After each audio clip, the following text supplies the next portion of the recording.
Assalamualaikum warahmatullahi wabarakatuh. Kami dari kelompok 8 akan mempresentasikan tentang metode pengelolaan risiko keuangan, transfer risiko atau risk transfer.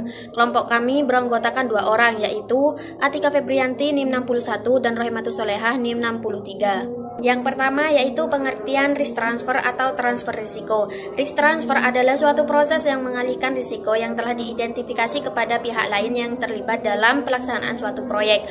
Seperti yang telah disebutkan bahwa prinsip utama dalam mengalihkan risiko adalah dengan memperhatikan kesesuaian atau kemampuan pihak-pihak yang terlibat yang akan menerima risiko tersebut.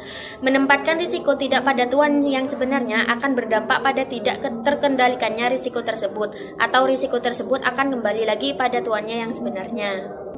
Selanjutnya yaitu tahapan-tahapan pengelolaan transfer risiko atau risk transfer. Yang pertama, mengidentifikasikan risiko, menganalisis risiko, mengevaluasi risiko atau peringkatan risiko, menanggapi risiko, dan yang terakhir yaitu meninjau dan memantau risiko. Prinsip utama dalam melakukan asuransi terhadap risiko adalah bahwa risiko tersebut tidak dapat dikendalikan dan dihitung besarannya oleh kontraktor, seperti bencana alam, kecelakaan kerja, kehilangan, dan lain-lain. Yang kedua yaitu mensubkontraktorkan. Tindakan ini juga sering dilakukan oleh kontraktor. Dengan melakukan subkontraktor, maka pekerjaan yang sulit dan membutuhkan spesialisasi akan dikerjakan oleh subkontraktor, termasuk risiko-risiko yang mungkin terjadi di dalamnya. Yang terakhir, mengubah klausul kontrak. Seperti yang kita ketahui bahwa klausul kontrak adalah media yang mengatur alokasi risiko. Jika terdapat dalam klausul kontrak akan alokasi risiko yang tidak sesuai atau tidak tepat, yang dapat berdampak pada kegagalan proyek, maka masing-masing pihak yang terlibat dalam kontrak harus bernegosiasi dalam mengubah klausul kontrak tersebut.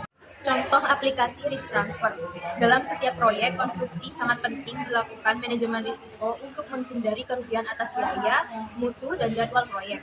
Risiko pada proyek konstruksi bagaimanapun tidak dapat dihilangkan, tetapi dapat dikurangi atau ditransfer dari satu pihak ke pihak lainnya.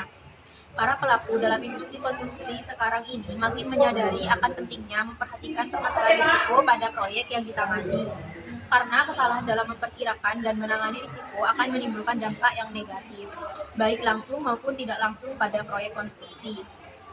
Secara tradisional, para proyek telah mencoba memindahkan sebanyak mungkin risiko kepada pihak lain, dan yang umumnya penerima risiko dalam tahapan konstruksi suatu proyek adalah kontraktor.